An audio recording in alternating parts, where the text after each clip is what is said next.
ڕۆشتان باش بینێرانی هێژای بەرنامەی گەلی ئازاد لە شاری ئامەد لە باکووری کوردستان لەگەڵتانین. کۆنگرەی جوواکی دیموکراتیک کەجەدە و پێگەی ئەو لە سیستمی خۆبڕێوەبەری دیموکراتیکدا هەروەها براوردێک لە نێوان ئەزمموی خۆبڕێوەبەری دیموکراتیک لە ڕۆژاوای کوردستان لەگەڵ باکووری کوردستاندا دوو تەوەرەی سەرەکی بەرنامەیەم جارەی گەلی ئازاد پێک دێنن. بۆ ئەم مەبەستەش بەڕێز کاک زاهیر باهیر چالاکی ئانارکیستە بەڕێز عیرفان بابا ئۆغڵو بە دەفکی کۆمیسیۆنی زمان و پەروەردەی کەجەدە لەگەڵمانن. بەڕێزان بەخێر بێن. بەڕێز عیرفان ئەم لە تەدەست پێ بکەین. کەجەدە ڕۆڵێکی مەزن هەیە لە سیستما خۆبڕێوەبەری دیموکراتیک. لێبەر لەوەی کە ئەم دەربازی کەجەدە و ناسنامەیە کەجەدە بین ئەم بزانین کە سیستمی خۆبڕێوەبەری دیموکراتیک بۆتە چ ناسنامەیە کە تەچەوە پێناسە دەکەی کەرم کرد. تابی ئەم دەبێژن بکە زمانی زەراڤای کورمانجی خۆسەریە دەموکراتیک خۆسەریە دەموکراتیک مەتودێکە ڕێوازێکە چارەسەرکردنا پرسکرێکن کوردە دەموکراسیە تورکیەیە و tenê ne ji bo Bakurê Kurdistanê an jî ji bo Tirkiyeyê tevayî rojhilata navîn de metodekî rê û rêbazeke jiyanê ye, azadî ye, demokrasî ye. Bi vî awî em fehm bikim. Xweseriya demokratîk tabî di vê merheleyê de hat rojevê yani rewşa rojhilata navîn de, rewşa Tirkiyeyê de, rewşa Kurdan de yani Kurd çi dixwazin, Kurd çawa dixwazin bijîn, bi pergeleke çawa dixwazin bijîn em dinerin ki hinek pergal hene rojhilata navîn de ji bo jiyana gel, ji bo jiyana Kurdan û gelan ne pêkane. û heta niha mesela bêjin wekî netew dewlet jiyanê weke rêvazê dikin ceribandine lê vana ne ji bo jiyana gel û gelane. Îjar xweseriya demokratîk têgehek derket holê ev 10 salê zêdetir rojevê me de bû lê ev salên dawiyê zêdetir aliyê gelan da hate femkirin û saziyên gelê Kurd jî sazî û siyasetmedarên gelê Kurd zêdetir vê têgehê bilêv kir. Ji ber wî jî em karin xweseriya demokratîk de em çi bêjim xweserî yani xwe naskirine, xwe birêve birine wekî demokratîk jî ji aliyê hemû gelan, hemû baweriyan, hemû netewan, hemû kêm netewan têda hebûna xwe, jiyana xwe, çand û hunerê xwe rihê xwe di vê fergarî de bi rehetî de jiyandin. Ji ber vê jî xweseriya demokratîk ji aliyê gelan ve gelek bi erênî hatiye pêşwazî kirin. Komara Kongreya Civaka Demokratîk jî bi rastî jî ev ser vê pergalê xebatê xwe zêde dike kerem kir. کاک زاهیر ئێوە وەکو چالاکێکی ئانارکیست پێشتر سەردانی ڕۆژاوای کوردستان ئەزمموی خۆبڕێوەبەری دیموکراتیک لەو هەرێمە وەڵیونەتەوە. ئێستاش دووەمین جارە دێنە باکووری کوردستان و لە باکووری کوردستان دەتوانێت هەمان ئەزممون بدوین. لە باکووری کوردستان لە دەڤەرەکانی دۆڵەمێرد و گەڤەر لە وان لە شاری ئامەد و لە زۆر شوێنی دیکە ئەزمموی خۆبڕێوەبەری دیموکراتیک دێتە بڵێن لە ناو ژیاندایە لە پراکتیزەکردندایە.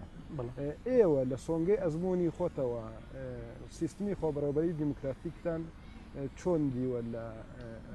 باکووری کوردستاندا؟ ئەم لە ڕاستیدا من کە ئەم چەند ڕۆژە لێرەم یعنی کەسانێکی زۆرم بینیوە لە ژنان و لە پیاوان لە بوارە جیاجیاکانە لە ناو پارتەکانە لە ناو بزوتنەوە کۆمەڵایەتێکە لە ناو گروپە خۆجیەکانە خەڵکی نەقابی هەروەها خەڵک لە شارەوانی هاوسەرۆکی پارتیەکان ئەمانم بینی و پرسیاری تەواوم لێ کردوون سەبارەت بە ئەو ئەزمونەی کە لێرە هەیە شتێکی زۆری لێ حاڵی بووم لە حەقیقەتدا ڕەنگە وەکو جەنابەت فەرموود ڕەنگە من بتوانم کەوا بەراوردێ بکەم لێرە ئەگەر تەماشای ئێرە بکەیت لەگەڵ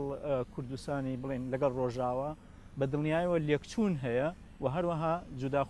جیاوازیش هەیە لە نێوانیان. لێکچوونەکانەوەیە کە بنەماکانی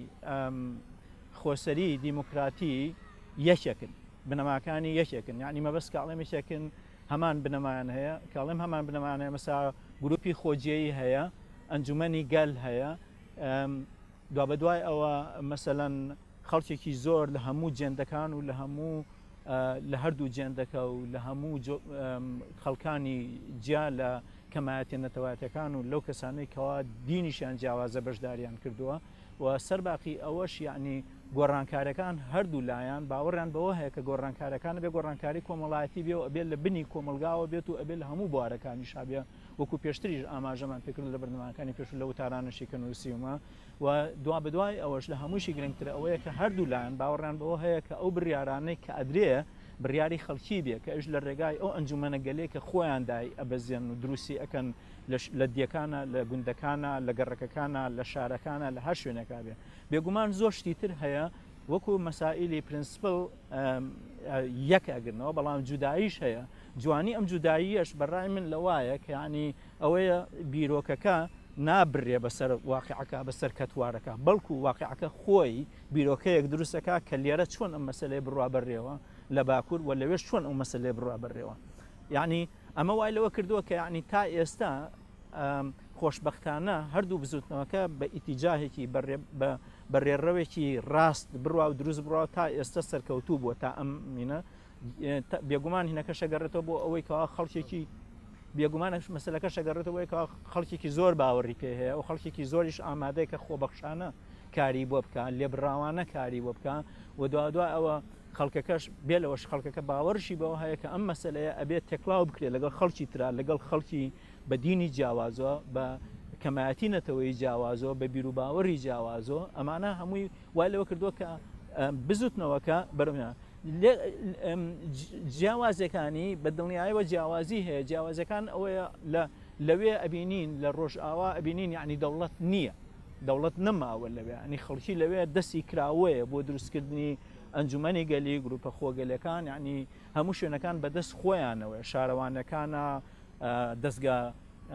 خزمەت گوزاریەکانە دەستگا بەرهەمەکانە ئەمە هەیە ئەمە مەسەلەن ئەمە جیاوازێک کە لێرە بە ناشکوری نەبێ لێرە ئەو ئازادێ نییە لێرە ئەبینی دەوڵەتێکەیە بەڵام لێرە ئەمەش ئەم دیسانە بێ بڵێمەوە کە هێز و جوانێتی ئەم بزوتنەوەی لەم وڵاتە ئەوەیە کە توانیوێتی پاوەرێک دەسەڵاتێک لە ناو دەسەڵاتێکا دروستکە ئەوە گرنگە بەڕای من کەوەکو من لە وتارێکشا پێشتر نیشانم بۆ کردووە یعنی کە ئەمەگرێتەوە ئەمە جیاوازێکە جیاوازێکی تر ئەوەیە کە ینی لێرە ئەیبینیت یعنی ئەم وڵاتەی ئێرە منەوەی کە من هەستەکەم ئەم وڵاتە زۆر وڵاتێکی بەرهەمهێنە ینی کشت و کاڵیە کە خەڵکی ئەتوانێت بە تەواوی ئەوەی کە ئەگەر بێت و شتەکان بکەوێتەوە دەستخۆی ینی خۆی بەڕێوەبەرێ ئەتوانێت بە تەواوەتی بژی بەبێ ئەوەی پێویستی بە هیچ شوێنێک هەبێت بەڵام لە کوردستانی ڕۆژئاوا لەوێ کەمتر ئەو هینە هەیە لەوێ هەرچەنە وڵاتێکی کشتیاریە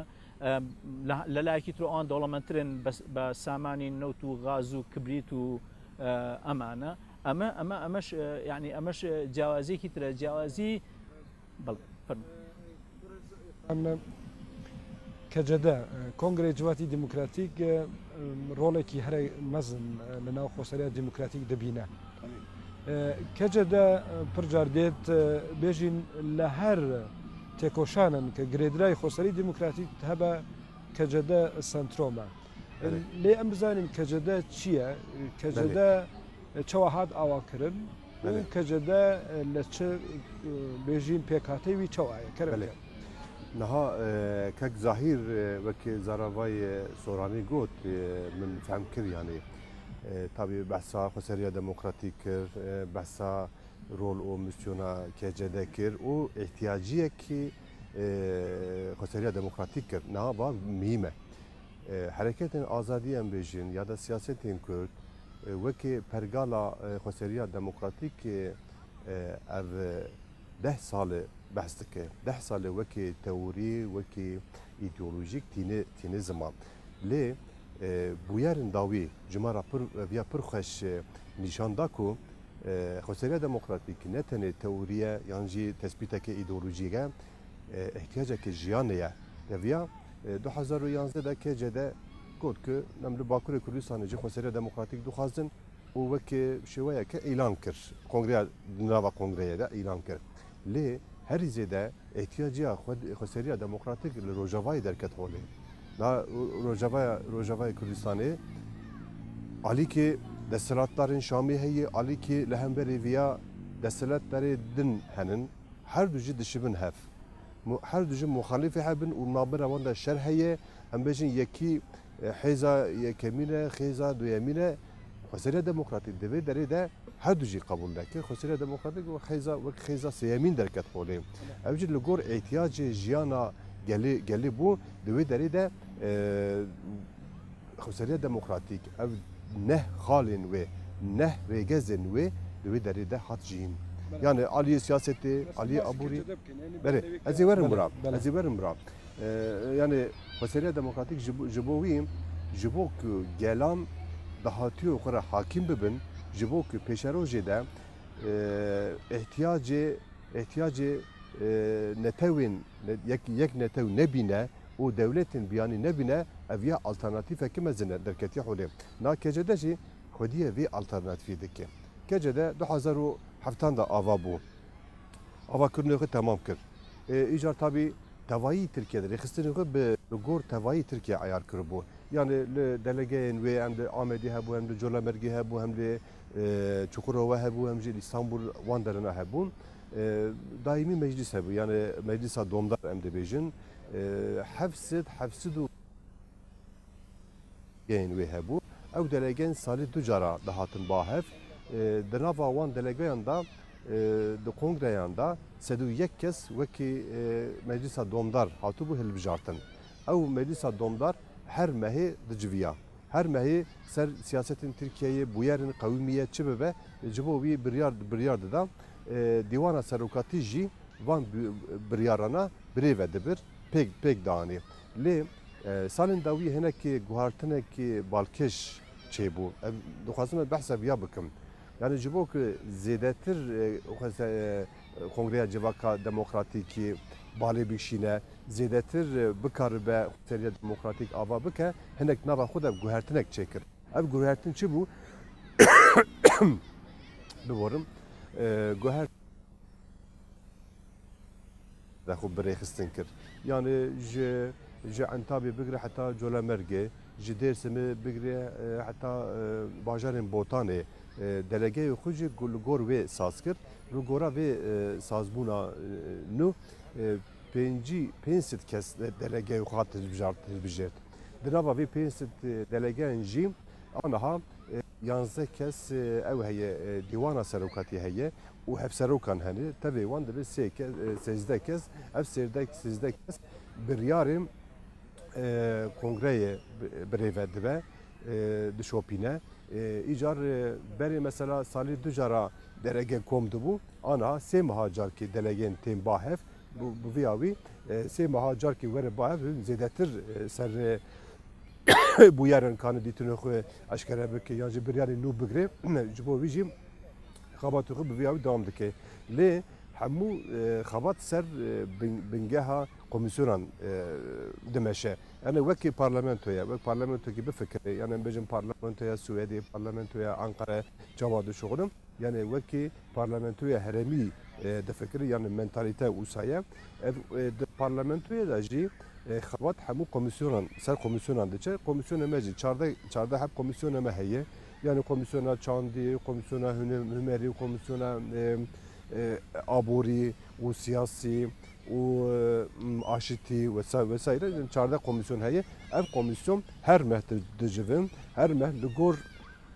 biryarê xwe li gor mijarê xwe li gor ehtiyaciyê panel semîner komxebat li dav dixin ev komxebat û se panelan da em bêjin rastiya wê qadê derdikeve xolê gora wê biryar gora wê pêşniyar derdikeve gora wê xebatê xwe dewam dikin بەڕێز باهیر تۆ باسی جیاوازەکانی ئەزمموی ڕۆژاوای کوردستان و باکووری کوردستانت کرد پێم وایە لە کۆتایی قسەکاندا بوو کە ئەگەر قسەیەکردما بێت لەو پەیوەندیانە دەنا من دەمەهەوێ بپرسم کە ئەوەی کە بەڕێز باباغڵوو لەسەر کەجەدە باسی کرد ئێوەش کە بۆ خۆتان لەو بوارەدا چەند چاپێکەوتنان پێکێناوە کەجەدە ئێوە چۆن دەبینن فەرموو پێشەوە وەڵامی ئەم پرسیار بدەم حەزەکەم شتێک زیاتر بڵێم لەسەر سلەی جودایەکان بۆچی چکە لەبەرەوەی کە ڕەنگە شتێک کە لەوێ دروست ئەبێ تۆزێک جیاوازی هەبێت لەوەی ئێرە کە ڕەنگە خەڵکی تۆزێ ینی سەری لێ چاشەوێ بڵێ بۆچی ئەوە وایە بۆچی وایە ببێ ئەوەی کەوا ڕەچاوی زمینەکە بکەن لێ مەسەن ئێستا لەوێ جەنگێک هەیە بە ناشکوری نەبێت لێرە شکور ئەو جەنگە نییە مەسەن لێرە جۆرێک لە بەڵێ پرۆسەیەکی ئاشتی هەیە ئەنجا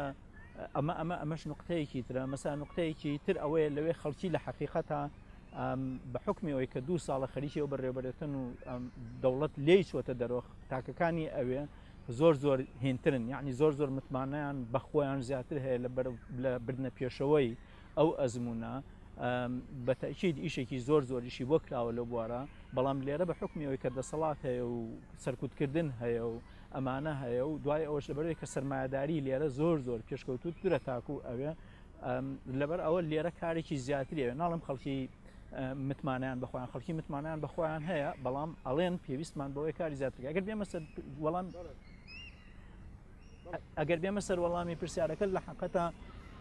من وەکووتم یعنی کە ئەم برادرانم بینیوە لەوان و لە جۆڵەمێرگ و لە گەوەرە یعنی تقریبا یعنی لەوە ئەکاکەوە کە جەدە ینی ڕۆڵێکی باڵای بینی بێت لەو هینە ینی هەموو ئەو ینی ئەو کۆمیسیۆنە جیاجیانە کۆمیسیۆنی ژنان کۆمیسیۆنی ئابووری سیاسی پەروەردە و زمان مەسەلەن زانستی لە هەموو بوارەکانە ئەو کۆمیسیۆنانە هەیە و ئەو کۆمیسیۆنانش ینی ڕۆڵێکی گەورەیان بینیوە لەوێ بەڵام ئەوەیە وەکووتم یعنی پێشتر یعنی لێرە لەم وڵاتە یعنی زۆر گرانە کارکردن مەبەستمەوەیە کە شتێک بێکە یعنی نەریەی بێ و نەتوانرێ بکرێ بەڵکو ئەکرێ بەڵام جووری مەسەلەن وەکو ئەو برادرانە باسییان کرد یعنی لەژێر دەوڵەتێکی ئاوا مەسەلەن تۆ بتانی لەوانە 1607 لە 1607 گوندا تۆ ئەنجومەنی گەلانێ هەبێ ئەوە زۆر بگرنگە بەلای من یعنی کە تۆ بتوانین لەم زروفە ئەوەت هەبێ و دوای تۆ کە لەم زروفە لە حاڵەتێکی ئاوا بتەوێ ململانەی دەوڵەت بکەی یعنی ململانەی والی بکەیت لە یەک کاتە و لە هەمان کارشە ململانەی سەرۆکی پۆلیس و سەرۆکی ئاسکەر بکەیت لە پێناوی داخوازەکانی گەلا لێرە ئەمەش خاڵێکی تریگرنگترا چونکە ئەوان ڕێگا نادەن بە هیچ شێوەیە ئەگەر بە زۆر بیسەپێن بە زۆر نسبێنێ بەسەرانە ڕێگان بۆ نمونە مەسەلەن کە وەکو ئەو برادرانە باسییان کرد ئەمان داوای ئەوان کردبووکەوە ناوی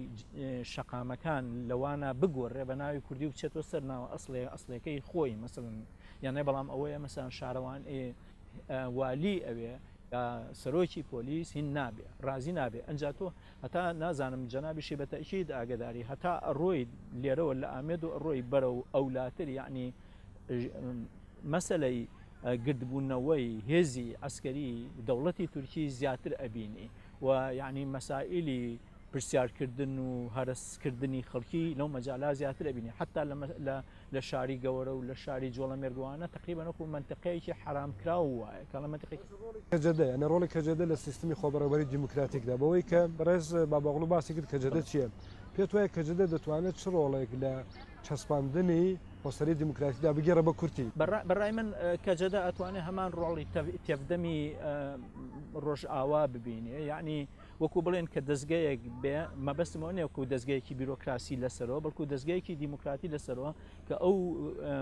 کێشە کۆمەڵایەتیانە لە هەر بوارێکا کە ناتوانرێت حەل بێ یعنی کە وردە کە یەتەوە بۆ دەستگایەکی سەروتر بۆ دەستگایەکی لایەنێکی تر ئەمان بتوانن یعنی ئەو ڕۆڵە ببینن ئەمان ئەتوانن یعنی مەسەلە ئەمان ڕەنگە نەتوانێت مەسا کۆمیسیۆنێک هین بدا بە پرۆسەی ئاشتی یعنی تەشەنە بدا بە پرۆسەی ئاشتی بچێتە پێشەوە بەڵام کەجەدە لەبەر ئەوەی کەوا هێزێکی گەورەتری هەیە لە بوارێکی فراوانترا ئیشەکە ئەتوانێ یعنی هەنگاو بنێ بەوەی کەوا پرۆسەی ئاشتی بەرەو پێشەوە بڕوە یعنی لە زۆر بواریترا مەسەلەن کەجەدە ئەتوانێ بیکە مەسەلەن ئێمە گروپە لۆکەڵەکان یا کۆمیسیۆنەکان ئەتوانن لە بواری تایبەتی خۆیانە کار بکەن هەرچەنەوە بوارەی ئەوان زۆر گرنگە چونکە ئێمە باوەڕمان بەوەیە کە گۆڕانکارەکان لە بنەوە دەست پێکرا ئەگەر لە بنەوە سەرنەگرێ لە سەری شەبنا بەڵام کە کاتێککە تو ڕوبەڕووی گەرمە و کێشەیەکە بنەوە بە تەئکید کەجەدە چونکە کەجەدە وەزنێکی تایبەتی خۆی هەیە حتا لەسەر مستەوای تورکیا نەکرد لەسەر مستەوای بەڕێز بابەغڵو ئێوە بۆخوا بەردە کۆمیسیۆنی زمان و پەروەردە کۆمیسیۆنی زمان و پەروەردە دەرشانەوی و لە هەمبەر دوو جۆر ئەسیمیلاسیۆن ڕادەوەستە یەک ئەسیمیلاسیۆنە دەوڵەتی کە هەر بەردەوامە زمان و پەروەردەی کوردی قەدەغەیە و یەکیش لە هەمبەر ئەوتۆ ئەسیمیلاسیۆن ئەسیمیلاسیۆنێکی خۆبەخۆ کە ژعالی بەگشتی میدیای تورک دێت مەشاندن میدیا و سیستم دێت مەشاندن ڕۆڵە کۆمیسیۆنە زمان و پەروەردە لەوی بوار چییە؟ بله نها tabi kongraya civaka demokratik embêjin 2017 ava bû lê haya çend sal derbas bû gelek operasyon yan jî gelek pêkutiyên dewlet zor û zerdeşt zextên devletê jî bandor li ser vê kir ji ber vê jî yani komisyonu me jî komisyona ziman û perwerde jî tê de hemû komisyonê me xebatê wan hinek jî kêm ma hinek jî zêde pêş neçû lê va çend salek zêdetir e zêdetir komisyonê me xebatê xwe de çalakin komisyonê me ziman û perwerde yani saziyên ku bi karê ziman û perwerde re alaqadarin temsîlkarê wan di wê derê de heye yani 25 kese ew 25 her meh dicive xebatê ziman û perwerde de kanî çi bikin yani mesela îsal sê cihada dibistan vebû îsal gelek taxan da mehellan da û gelek ciyan de ji bo ku zimanê hîn bibin yan jî bikaribin ji bo zimanê perwerdeyê bikin wekî mamoste bigihînin gelek kar û xebat derket xolê îcar asta dibistanan de asta zanîngehî de xebat hat meşandin ku di zanîngehê jî vebe û îcar hinek şariya diyariyê me ji bo zarokan wekî em bêjin qirêj vekiribûn xebatê wanî dewam kirin lê tabî bana nebese yani politikaya devlet devam dike wek we jî got yani ji asimilasyonê miskalî zerre paş te gav ne avêtine ji ber ku dibistanan de dibistanên seretayî de yani zarokên Kurd zimanê biyanî zimanê Tirkiyê nizanin di heft saliya xwe de nabêjin wê pergarî de mezin dibin ev asimilasyon devam dike ji ber ku yani gelê Kurd bi xwe nas nakin wek gel nas nakin ev politikaya xwe jî zû bi zû dev jê bernadin îcar oto asimilasyon jî niha ev 10 salê saziyê me Kurdan saziyê me ziman û perwerde behsa oto asimilasyonê dike ji bo vî çend bi dehan panelan amade kirin bi dehan hişyarî amade kirin yani ev jî zanebûnekî ez bawer dikim ava kiriye însanê me heta ki destê wan tê bi zimanê xwe dinivîsînin bi zimanê xwe diaxivin lê ew nebese zêdetir helwestekî mezin lazim e ji bo vî jî ev salên dawiyê saziyê Kurd û serî da kêcede û ziman komisyona me ziman û perwerde ev vê yekê dibêje em perwerdeyê xwe bi xwe ava bikin li ku derê di hefetê me ku derê hebe îsal sê cihada dibistanê me vebû dewlet viya qebûl nekir êrîş kir û pêkûtî li ser anî lê gelê me israr kir yani dewlet mor danî ser dibistanan gelê me êrîş kir de gelê me dest neda ku êrîş bikin ev salekî hema di nava dawiya vî mehê salek temam dibe şagirtan salek tê ew ê herin pola duyemîn salek tê helwesta komisyona me heye ku 10 ciyanda dibistanan veke ji bo vî jî yani ancak em bi xwe tev negerin di pratikê de di nava jerê de em gav navêjin em nikanin polîtikaya dewletê em têk bibin û em nikanin oto asimilasyonê ku di nava me de bi cih bûye em ji holê rakin ji bo wê em atine asta vî evê yani komisyona me û saziyên me tevayî ziman û perwerde ew ê meyra xwe bidin ser vê yekê کاک زاهیر ڕێز بابەغڵ و باسی کۆمیسیۆنی زمان و پەروەردەی کرد بەڵام لە سیستمی خۆبەڕێوەبەری دیموکراتیکدا بەڵام لایەنێکی دیکەی گرنگ ئابووریە دەزانین کە جێدەش کۆمیسیۆنی ئابووری هەیە بەڵام جەنابەت یەکێک لەوانەیە کە زیاتر تەکیە لەسەر خۆبەڕێوەبەری ئابووری دەکەیت یانە خۆسەریەکی ئابووری ئەەکەیت و ئەزمموی ڕۆژاوا شدی لەو پێوە دەدا ئێستاش هەندێک باسی ئەوەت کرد کە کشت و کاڵ و ئەوانە لە باکووری کوردستاندا ئێوە گرنگی خۆسەری ئابووری دیموکراتیک چۆن دەبین و لە بواری تۆریکەوە چییە؟ بێگومان یعنی ئەمڕۆ چەند جۆرە دەسەڵاتێک هەیە لە جیانە مەسەلەن دەسەڵاتی بڵین تا ئێستاژان لە هەنێ شوێنە دەسەڵاتی کۆمۆنیستەیە دەسەڵاتی لیبرال هەیە دەسەڵاتی چەپ هەیە ونیا ئەم جۆرە دەسەڵاتانە یعنی هیچ چارەسەرێکی بۆ کۆمەڵ بەجێ نەهێڵاوە، یعنی بە عەکسەوە بە پێچەوانەوە گیرروگرفتەکانی کۆمەڵی قوڵتر کردێتەوە. بەڵام لە هاوکات کە یعنی وەکو پروپاگەندەی میدیای جیهانی کە خزمەتی ئەم سیستەماکە بازەوە کاتۆ کە ئێمە ئەڵتەرنەتیڤێکمان نییە، ئەبێ یعنی بەلای یەکێکیانە بچین، بەڵام لە حقیقەتە ئێمە ئەڵتەرنیڤمان هەیە. ئەڵتەرناتیڤەکەی ئێمەش بەدیلەکەی ئێمەش چییە؟ بەدیلەکەی ئێمە خۆسەری دیموکراتیە، ینی بەڕێوەبردننی دیموکراتیانە کە لەلایەن خۆمانەوە. تەمان گرنگی ئەم مەسەلە لە ڕووی سیاسیەوە ئەوەی بەڵێ لە ڕووی ئابوووریەوە تۆکو خۆتیش دەزانین جەنابتان نێزان لە ڕووی ئابووری بیناکەی ژێرەوەی کۆمەلگایە کە هەموو بیناکانی تر بە سیاسی و بە پەروەردە و حتا تەسیرەکات سەر مەسایلی کەڵچەر و ئەم جۆرە شتانە هەمووی لەسەر ئەساسی ئەوە دروستە بێ، چونکە کە تۆ پەیوەندیە بەرهەمهێنانەکانی گۆڕی پەیوەندیە سیاسەکەش خۆی لە خۆیە ئەگۆڕێ، یعنی جۆرێک لە کەڵچەری مەسەلەن بڵین دژایەتیکردنی ئافرەت یا لە کەڵچری هەڵاواردنی ئافرەت لەگەڵ پیاوە مەسەلەن ئەوەش لەناو ئەچێ کە یە تۆ سەر مەسلەی ڕۆشنبیری تۆ مەسەلەن منداڵانمان بەوە پەروەردە نابن کە مەسەلەن بڵین جۆرێک لە ڕۆشنبیریان فێرکەین، جۆرێک لە زانیاریان فێرکەین کە ئەبێ ئێمە هەتا ماوین لە کۆمەڵێکی ئاوا بژین کەوا جودایەکی زۆری تایە و چینایەتی تایە. تەمان لەبەر ئەو کێشەینە بەلای منەوە زۆر گرنگە، بەڵام ئەوەی کەوا لێرا گرنگە ئەوەی کە گرنگە پێم وایە هەموو لایەک ئەوە ئەزانن، یعنی هەموو کەسێک کە هێش ناوانشی کەوا چەپن یا کۆمونیستن یا هەر لایەنێکی تر کە هێنە سەر حکومەت یەنە سەر دەسەڵات ئەڵێن ئێمە کۆمەڵێکی ناچینایەتی دروستەکەین، بەڵام ئەوەی کە لێرا گرنگە بەنسبەت ئێمەوە بەنسبەت مەسەلەن ڕای منەوە بەنسبەت ڕای ئەم برادرانەوە کە لێرەیە لە ڕۆژاوای کە زۆر نزیکە لەوەی ئێمە بیر لەوە ئەکەینەوە کە گۆڕانکارەکان لە خوارەوە ئەبێ، کە گۆڕانکارەکان لە خوارەوە ئەبێ ئێمە کارەکەین لەسەر هین لەسەر مەسلەی هەرەوەزی، کارەکەین لەسەرەوەی کە خەڵکی بە جەماعی کار بک، کارەکەین لەسەر ئەوەی کەوا خەڵکی یعنی لەو عزولیەت و لەو پەراوێستخستنە دەرچێ. من لەم ماوەیانی بیرروبۆچنێکی ترم بۆ هاتووە کە ئێمە ئەتوانین یعنی لەم وڵاتانە یعنی کە بڵێن لە لاواسترین ئەڵلقەی سەرمایەداریەوە و لە بەهێشترین ئەڵلقەی شوێنێکە خۆسەری بەڕێوەبەری دیموکراسی تیابێ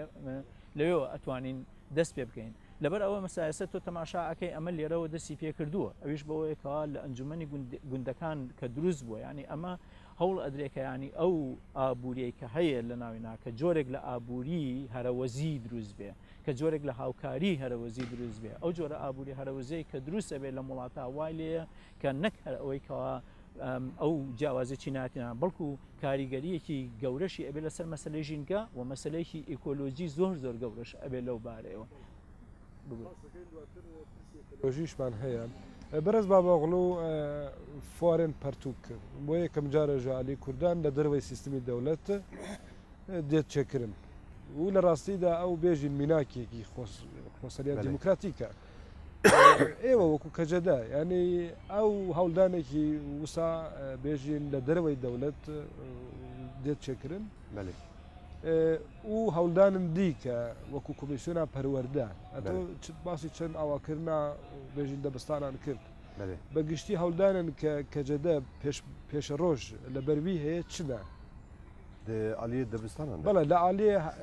بەگشتی ینی کۆمیسیۆنا پەروەردە هەموو عالیان ئەو فوار میناکێکە یعنی دەبستان میناکێکە بەگشتی لە پێشە ڕۆژ ئێوە چ دەکەن یانێ تابی خەباتە زیدەکردنا دەبستانان دەوام بکە تابی فوارە پرتوکانجی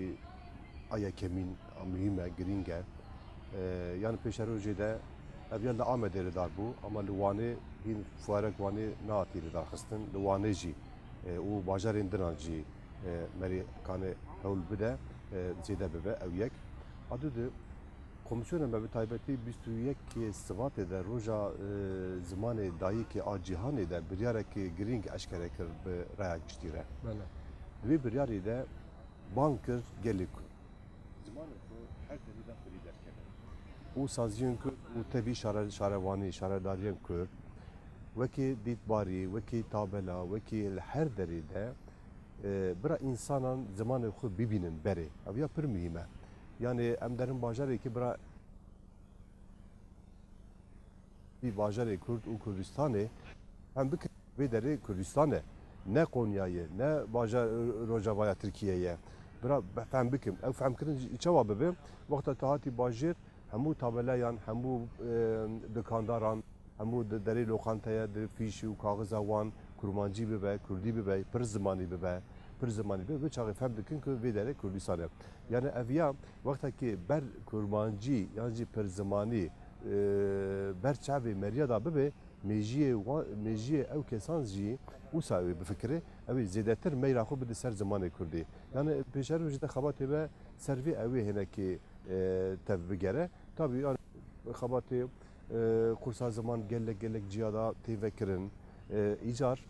tiştekî baş ev e ku kurmancî û êdî bûye zimanê bazarê jî. Yani em bêjin ji aliyê başûr kurmancî em bêjin soranî tê axaftin wekî zimanê fermî bûye rast e li Bakur jî heta niha kurmancî pere nedike ama bîşûn da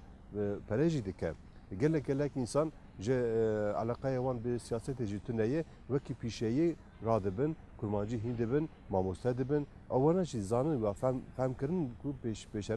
pêşerû jê de bi vî zimanê gelekî mamosteyên were û gelek însanê me werin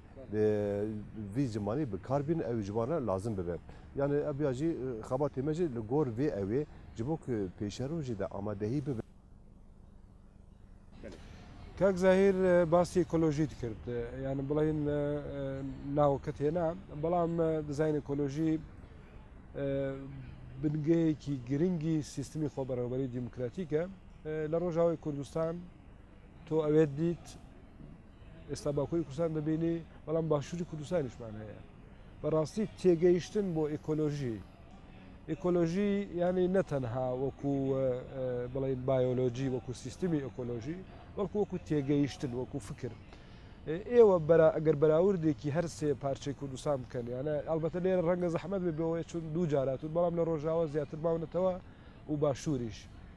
ئێوە بەراوردێکە گەر لە نێوان تێگەیشتن بۆ ئیکۆلۆژی لەو پارچانەی کوردستاندا بکەیت فەرموو نازم تا چەندێک حکومەکەم ڕاست ئەبێ یا مەسەلەن قاسی ئەبێ لەسەر بەڕاستی خۆی مەسەلەی ژینگە و مەسەلەی ئیکۆلۆجی یعنی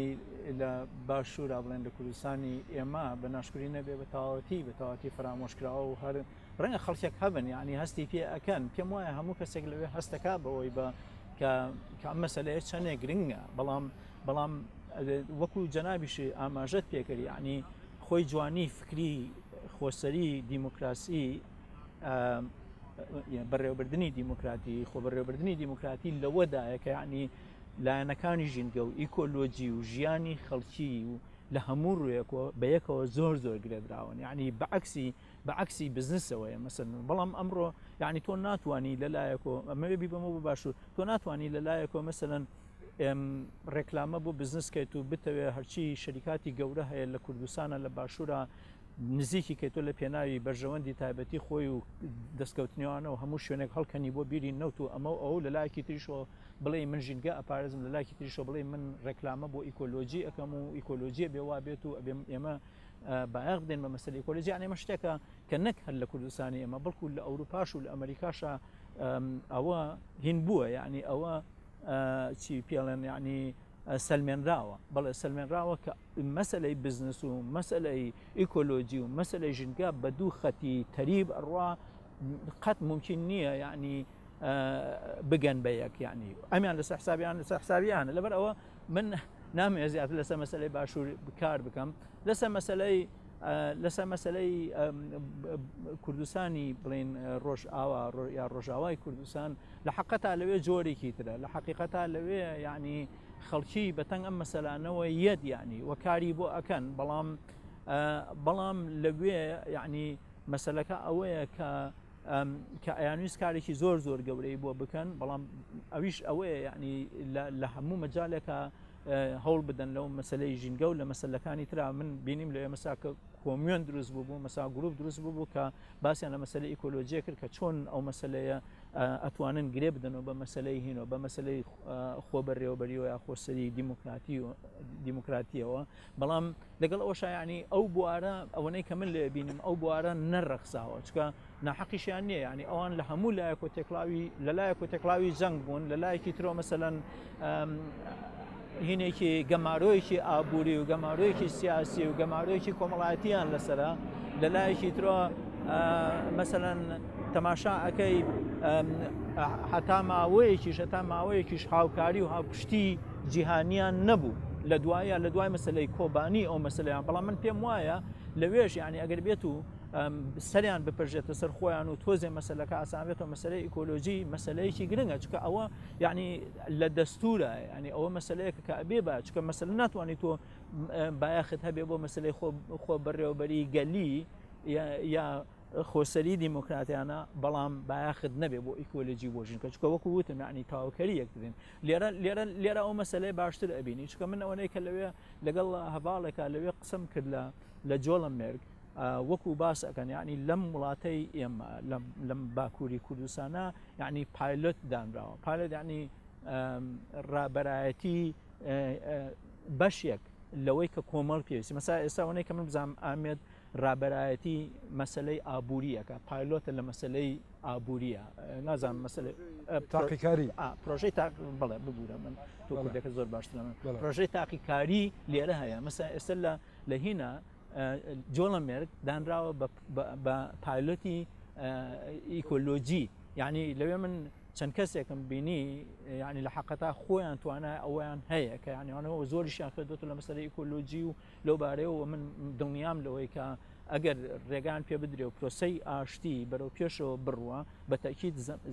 زەمانەتێک و بوارێکی وا ئەخولقێ بۆ ئەوان کە ئەوان لەو کارەدا زۆر باشتر ئیش ئەکەن نتوان ینی کەجەدە ئەوەی کە پڕ باڵکێشە ینی ڕەنگە ئەم بۆ کووردا کە لە هوندری وی ئەو نەبێ لێ بۆ دەرەوە ینی بۆ سازیێن دەرەوە تەنانەت بۆ پارچەی دلی کوردستان باشوور و ڕۆژەلات پڕ باڵکێشە کە 500 سازی ینی لە هوندور کەجەدە هەیە ینی چەوە ینی ئەو 500 سازی هاتنەچە باڵ هەف ینی بەنەرەینن جیاواز بە مەسەبێن جیاواز بە کولتورن جیاواز دەکاری بچێک باسی وان ڕێکخراوان ینی بگشتی 500 ڕێکخرا چەوە هاتنسە جەم هەم ینی ئەڤیا تابی نە پارتیەکیە یان ئەم بێژن پارتی بە کۆمەلێک بێ تەنێ ئەم بێژن یەک فکرێ وان هەیە یەک قسمێن گەل ئەنجاق لێ دەرە جیه بگرێ لێ دەرە وەکی فکرێکی نەتەوەیی هات فکراندن دەناڕۆ نەتەوەیی دە ئەری دەبێت کورد جێدە بن ئەما عەرەب هەنن سوریان هەنن ئارمەن هەنن و نەتەوەیین دن هەنن باوەریین دن هەنن سازیین سیویل یانە جور بجورن بسەدان سازیین سیویل هەنن ئێوانە دویە وەکی سازیەک سیوان وەکی پارلەمەن دناوا wê de cîbûn bi vê zanabûnê divê ew ê de ciyê xwe digirin kar û xebatê xwe hemû komîsyonan de ciyê wan heye yani komisyona ol û baweriyan heye hemû netewan divê derê de cî digire erê hemû netewan hene divê komisyona de cî digirin hûqî heye û cî digirin ji bo wî herkes divê derê de xwe temsîl dike yani milletê xwe baweriyê xwe û karê xwe divê derê de temsîl dike ji bo wî jî tam li gor wan bû yani wekî hestên neteweyê wekî saziyên sîwan hat ecivandin ji bo wî jî gihiştin hev belê berbedaviya bername de çîn çend xulekekî me maye çar xulek kek zahîr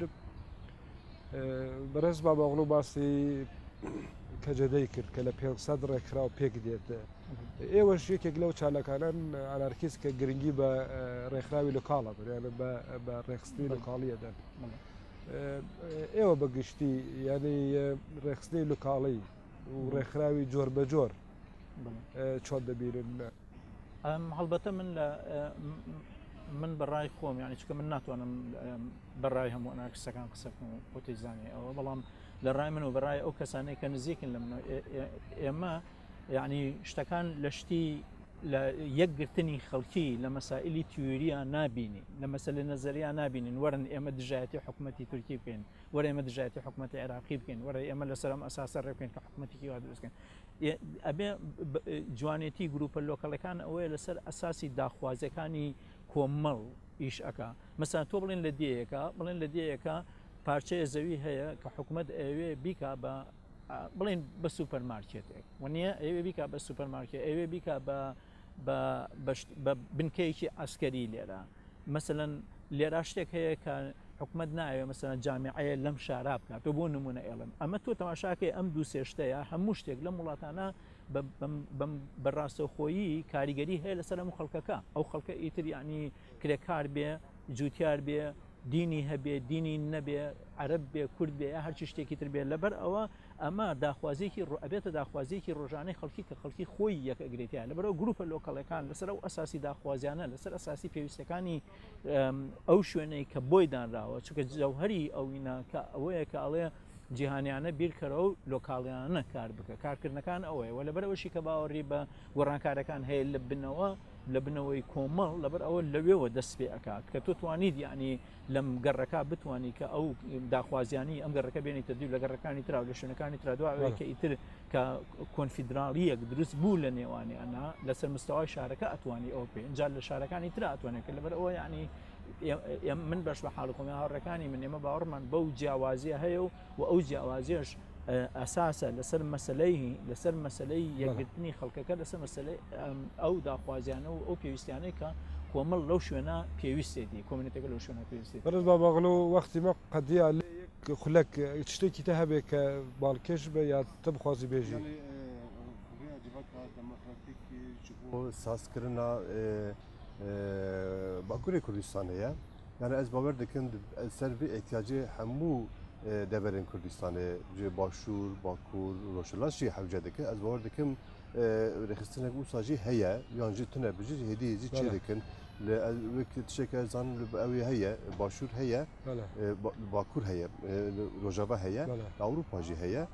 yani ev ya hestin netewî ehtiyacên ser bingeha ehtiyacên netewî ava dibe ez bawer dikim ki li gor konfederalî jî yani konferanî jî ev hewce dike. زۆر سپاس بەڕێز ئیرفان ماباغڕۆ بەردەفکی کۆمیسیۆنی زمان و پەروەردە